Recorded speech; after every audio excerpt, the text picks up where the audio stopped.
അതൊന്നും എംപിയുടെ ജോലിയെ. ജനപ്രതിനിധി എന്നാൽ ജനങ്ങൾക്കൊപ്പം നിൽക്കുന്നയാളായിരിക്കണം. എന്നാൽ ചിലർക്ക് അധികാര സ്ഥാനങ്ങൾ കിട്ടിയാൽ പിന്നെ എന്താണ് ചെയ്തു കൂട്ടുന്നതെന്ന് ഒരു പിടിയും കാണില്ല. അതിന് നിരവധി ഉദാഹരണങ്ങൾ നമുക്ക് മുൻപിലുണ്ട്. പറഞ്ഞു വരുന്നത് നമ്മുടെ കേന്ദ്ര സഹമന്ത്രി സുരേഷ് ഗോപിയെ കുറിച്ചാണ്.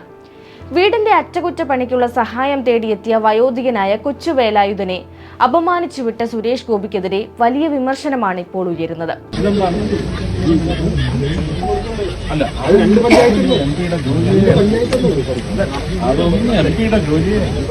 ഇതൊന്നും എംപിയുടെ പണിയേയല്ല, പോയി പഞ്ചായത്തിൽ പറയൂ എന്നാണ് അദ്ദേഹം പറയുന്നത്. ആക്ച്വലി മിസ്റ്റർ കേന്ദ്രമന്ത്രി, എന്താണ് താങ്കളുടെ പണി? സഹായം ചോദിച്ചെത്തുന്ന പാവങ്ങളെ പരിഹസിക്കുന്നതോ?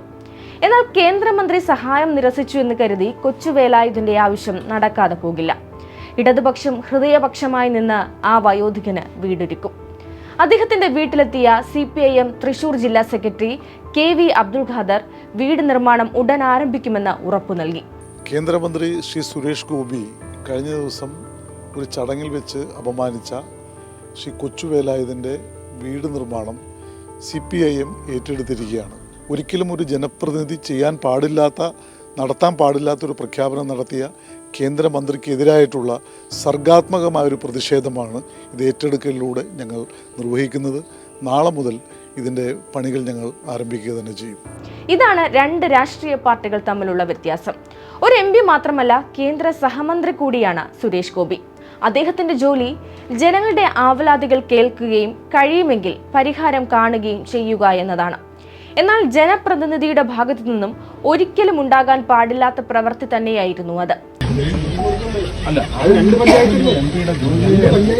ആ വാക്കുകളും ശരീരഭാഷയും അതിന് തെളിവാണ്. പുച്ഛവും പരിഹാസവും എല്ലാം കേന്ദ്രമന്ത്രിയിൽ നിറഞ്ഞു നിൽക്കുന്നുണ്ടായിരുന്നു. താൻ ആ സ്ഥാനത്ത് തുടരാൻ യോഗ്യനല്ലെന്ന് വീണ്ടും വീണ്ടും തെളിയിക്കുകയാണ് അദ്ദേഹം. ആ വയോധികന്റെ നിവേദനം തുറന്നു നോക്കാനുള്ള മര്യാദ പോലും സുരേഷ് ഗോപി കാട്ടിയില്ല. സഹായം നൽകിയില്ലെങ്കിലും അപേക്ഷയെങ്കിലും വാങ്ങിവെക്കാൻ തയ്യാറാകണമായിരുന്നു.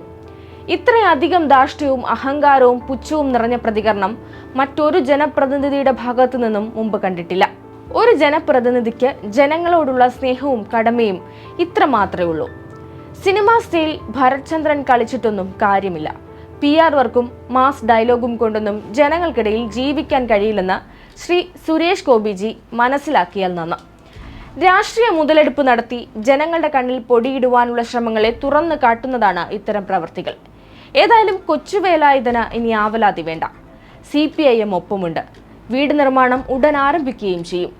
സുരേഷ് ഗോപി അപമാനിച്ചു വിട്ടു എന്ന് കരുതി ആ കുടുംബത്തിന്റെ ആവശ്യം നടക്കാതെ പോകില്ല. കാരണം ജനങ്ങളെ അറിയുന്ന, ജനങ്ങളുടെ പക്ഷം നിൽക്കുന്ന ഒരു പാർട്ടിയും സർക്കാരും ഇവിടെയുണ്ട്. ചേട്ടൻ്റെ വീട് പണി ഞങ്ങൾ ഏറ്റെടുക്കും. നാളെ മുതൽ ഞങ്ങൾ ആരംഭിക്കും.